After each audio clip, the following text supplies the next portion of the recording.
If he says something dumb, I'm gonna crash out.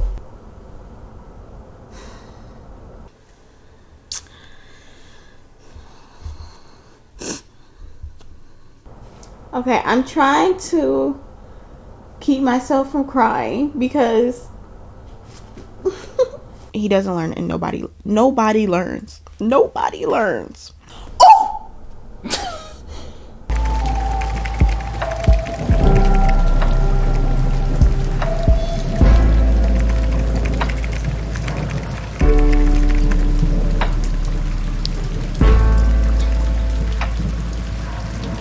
So if you see my last video, I started talking about how I'm reading Rebellion, book 2 of the Reverence trilogy on my iPad. And well, y'all, I think I am 37% through the book. I'm on chapter 20. First of all, I am so confused by Kira and her whole personality. Like, girl, are you mad at him? Are you not? I mean, I guess I kind of understand because she is in this vulnerable position. I'm trying not to give spoilers. And it's just like 5 minutes ago, we were questioning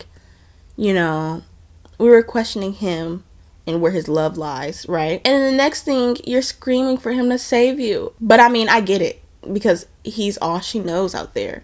So it's just kind of like, it's just this weird situation. Now he's being lovey-dovey again, but you were just playing with her feelings, aka our feelings. What? Like, seriously, what is happening? And it's just like, it's not okay. It's not okay how you go from kissing her, loving on her, and this, that, and the third, and then when she asks you a question, you kind of shut it down. First, I think he lied about it. He kind of, not like blatantly lied, but no, he lied.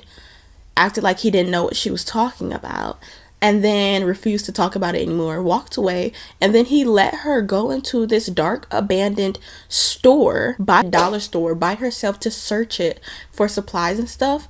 Y'all, I'm so irritated. And when I say he let her, it wasn't like she wanted to. He was like, you go in there, see if they have anything, I'll be somewhere else. Excuse me? What? You're lying. And she was like by myself. I'm like, girl, exactly, by ourselves. You want us to go in there by ourselves? In that moment, it just felt like he was putting distance between them two, because she confronted him about, I'm giving so many spoilers, y'all, but she confronted him about potentially having another lover. So it's just like, that just kind of confirms it. There's no reassurance, and now there's distance, and now you're doing this weird stuff, and he paid for it. And it's just like, how many times will it take for you to like stop leaving her alone? Because this isn't the second or even third attack, I don't even think, like when she's been alone. And it's crazy because in my last video I mentioned the fact that she's the most vulnerable and she's the least informed of the group. She is the newest to the group. And she's the least experienced when it comes to the stuff that they have going on and where they are and where they're going and what they're looking for. But every single time she has said, oh, I don't think I should be alone, or I want Will to be there with me, there has been some, like, for some reason, he was not there every single time. And not to say that it was his fault. This time was his fault. The previous times, I would not say was his fault entirely.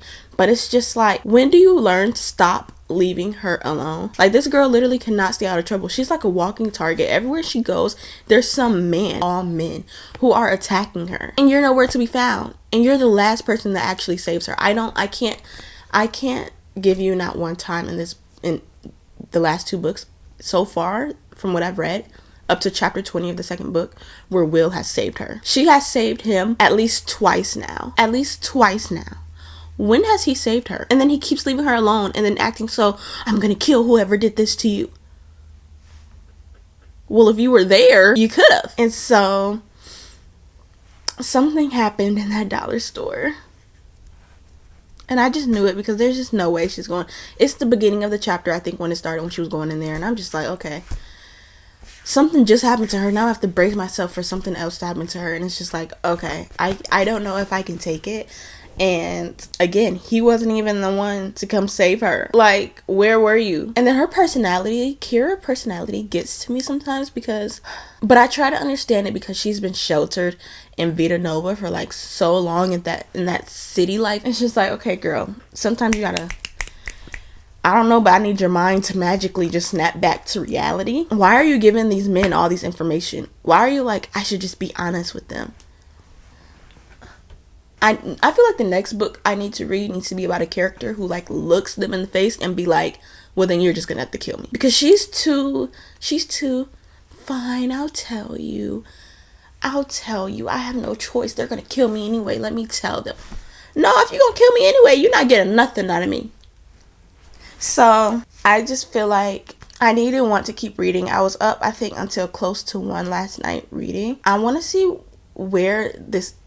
So they met this guy whose name is Ghost, and Kira for some reason recognized him, but she doesn't know why she recognized him, and he obviously knows who she is. And spoiler again, because it's just better to talk about it, guys. It's just better to talk about it. Okay, so basically Kira's mother was killed by Vita Nova. Her mother had a past that she didn't know too much about, but one of the last things her mother said before they ended her life was he didn't want to leave or something like that, or they forced him to leave or something like that. And Kira had no idea what she meant by that. And then Kira had also been having these dreams about some man taking her away, claiming that she's going to be his daughter, or he is her daughter or her kid or whatever, and trying to get her into the unregulated zone. But every time she's seen the dream, her and the man ended up drowning and never made it to wherever he was trying to take her. And he basically kidnapped her in the middle of the night and told her if she screamed, he would kill her mother or something like that. She didn't say that the man who they just met looked like the man from the dream. He was familiar to her. So my assumption is that he's her real dad, and that the man, I think Devlin, who she thought was her dad, the mayor of Vita Nova, who's in charge of all this evil crap, isn't really her dad. Then again, though, they have the same eyes. So maybe Devlin is her real father, and that the guy they met, whose name is Ghost, is just someone her mother was involved with, and he cared deeply for her mother and maybe her too. I don't know, but I know he's connected to her in some shape, way, or form, and I think that it has something to do with that. Something along those lines. That's just my guess. I have to keep reading to see where the rest of the story goes. But see you guys in the when I read a little bit, okay? Pray and listen, hear your father. These lies they told are so familiar. They will haunt you, they will kill you, keep you hostage. King will heal you before him. Adore him. He will give you everything. Come and take everything going back to... I am on chapter 21. I'm getting more annoyed because he just never understands. Like, he just left her again, basically. He didn't leave her. At this point, he hates her. Like, he has to hate her. And every single time he holds her and kisses her and tells her that he wants to protect her from the things that people do to her, and this, that, and the third. I'm just convinced this lies, and he's talking out his neck, and he really is in love with somebody else, because they're hiking and she's in the back. At this point, their group is now a group of 6. She's in the back, like far trailing behind. He's in the very front of everyone with another dude, and they have been so far ahead she could barely even see them anymore. And she's by herself in the back, trailing behind. I'm not going to say exactly what she's going through, but it's just sickening to know that she's going through this by herself right now, and no one is aware. And then something bad just happened to her again. Like, at this point, she's just a walking target, like literally waiting for any and everything to happen to her. But the fact that he doesn't learn, and nobody learns, and she needs to start like literally putting her foot down, like, no, I'm not staying by myself anymore. I'm not going to be by myself. I'm not going to be behind anyone anymore. I'm just not. She needs to be like in the center, because at that, she doesn't even have good survival skills. Anyway, yeah, so I'm just like trying to tell myself that it's okay. It's okay, and let's keep reading.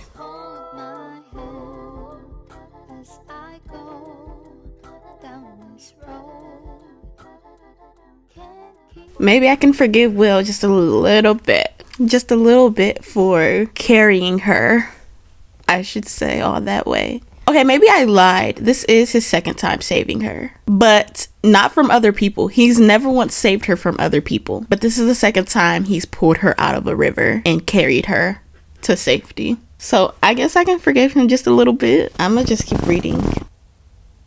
Girl, you were not wrong though.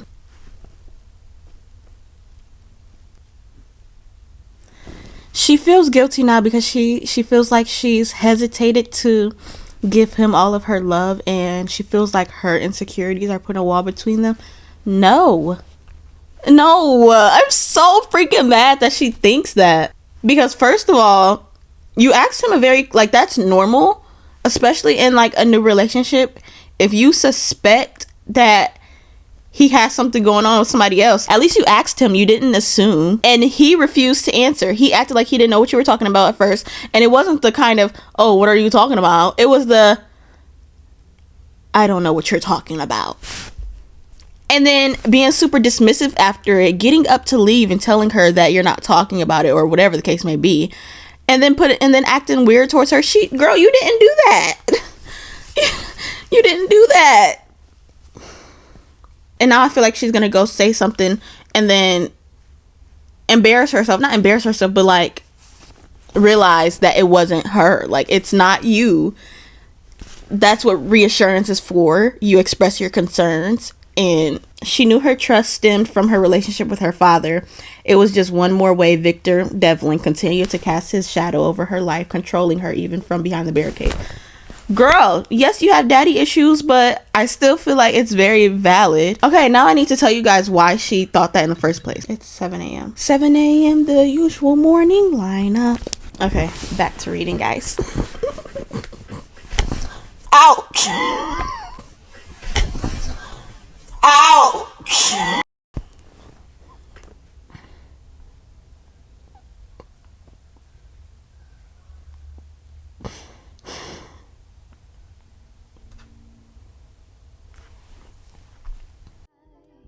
You still know the voice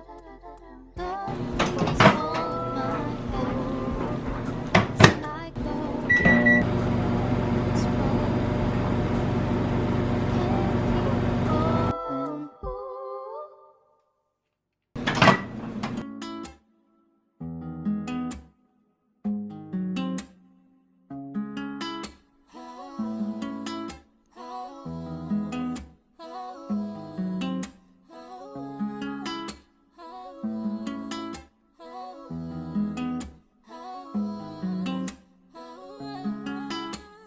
It's a process, I will get past. It's not so bad. Yeah. Feel me within, I'm gonna win. Ain't gotta question it, 'cause I got you. Okay, I am on chapter 28, halfway through. I didn't even finish the chapter because I kind of have some things to say, but I don't. I feel like I need to give you an update because this is a major part of the book and there's a lot of emotions going on, and I'm not as emotional about it as I thought I would be because part of me expected this. I just tried not to assume it would happen, and it did happen. I personally feel like he betrayed Kira and he betrayed me too. He should have been honest with us, and now it's like Kira and I are in this very hurtful position. We're in this very hurtful situation. I feel like maybe I'm just super disappointed and annoyed at the same time. Okay, I'm trying to keep myself from crying because oh my gosh, it's not that serious. Okay, I swear, if he says something dumb, I'm gonna crash out.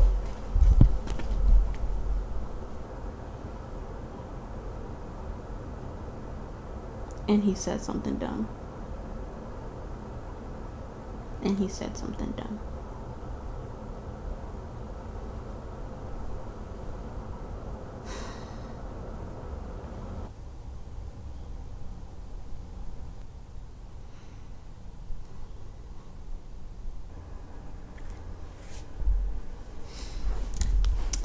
There is something so different about that pain, and it's not even like a pain, but that realization when you hear what you needed to hear, right? When someone says exactly what you needed them to say and confirm exactly what you already knew. Like, as a girl, it's like when you have your submissions, when you have your suspicions, as a girl, and you're overthinking and you're putting two and two together and it makes sense for you and you're just waiting for that confirmation and you get it, it's just like that's all you needed to know to kind of check out, right? Or numb yourself. And as painful as it is, it's like almost comforting because you don't want to cry. It doesn't hurt. You don't want to, like, you just let it go. Like, you just dissociate from it and you're just like, accept it for what it is, say whatever and move on. And that's the state that Kira's in right now. She's just like, she doesn't want to cry. She doesn't want to do it. All she's doing is finishing the task she started. All she's doing is continuing to sweep, and it's just like with no emotion to show or even feel. And it's just like, I completely understand you. I completely get it. And clearly she wasn't overreacting and she wasn't wrong. And it's just like, she got the confirmation she needed. She spoke to him, and it's kind of just like there's nothing he could say. And the icing on the cake was that this is the fourth or fifth major lie he has told. So even if he had something else to say, it's not like she should believe it or even could. I'm gonna keep reading, but it's just that frustrating part because now she really has nobody. And she had no one before, but now it's real. Like, she has no mother, she has no father, she doesn't really have friends, even though Grace is trying to show her loyalty to her and be her friend. That's all she has is Grace's kindness. She has no one now, and she's in the middle of nowhere. And then she's already been going through days of like sickness, pain, heat stroke, multiple times where she couldn't walk. Her body has given out. She's been strangled. She's been like, sorry, I know I'm giving some spoilers. I'm trying not to give too much. It's like a hard space of, at this point, I should just make it all make sense and give all the spoilers. But at the same time, I don't. But I'm just telling y'all, she's been through so much so far. She's nearly drowned. She'd had a fractured sternum, fractured ankle. Like, the last few weeks for her has been insane. And the tiniest bit of happiness she had, which was kind of just like Will in her life, it was just like, it's just gone. So it's like, I need to know how she continues, how she moves forward, the mindset she takes on. I'm gonna keep reading because she's not as dramatic as I am. Like, I understand where she's at, but I would have been so done with everybody. And I just wonder, like, how is she so done with everybody? Does she try to move on? Does she try to act like everything is fine? I don't know, but I'm gonna keep reading.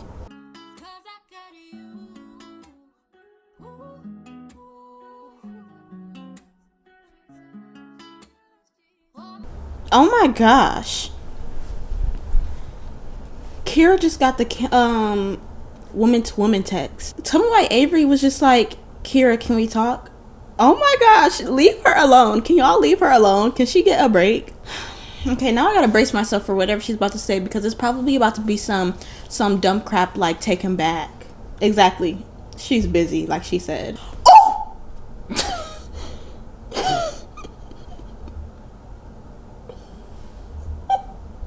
I know she's being sarcastic, but I didn't expect her to say that. Why would you say that? Okay, the cat is out the bag now, so I'm about to give a really big spoiler. If you don't want to hear it, then I would skip maybe about 20 seconds. I'm about to try to rush and say this.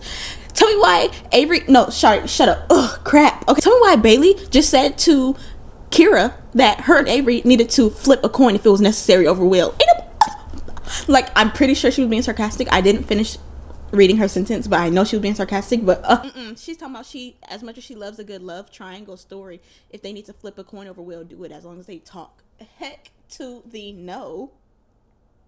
What the heck? I feel as defeated as Kira as she walks to go talk to Avery right now. I don't care who you're marrying. I don't care who your soon-to-be husband is. I don't care. Why? She doesn't even know you. She doesn't care who you're marrying. She doesn't even care if it was Will. She doesn't care. Thank you.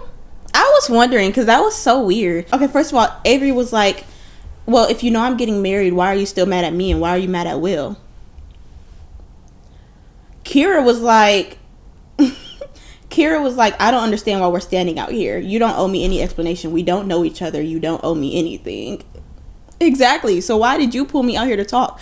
I met you and I spoke to you for 5 seconds and you offered one smile in that, well, really like 5 minutes. In that 1 minute. In that 5-minute time span. And now you're talking about, why are you still mad at me? Why are you mad at him? Girl, I don't know you. It's not about you. I don't care about you. What? And now you want to introduce me to, oh, I'm getting married. It's this. It's that. I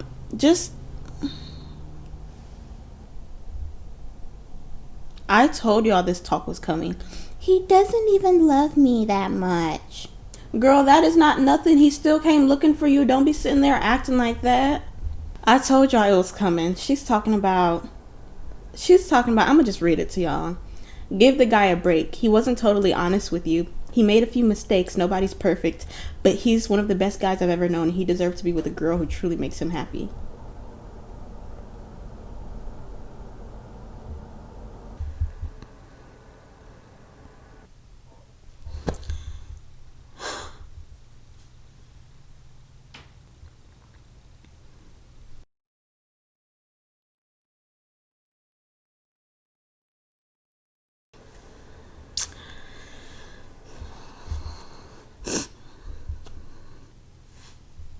Oh my gosh.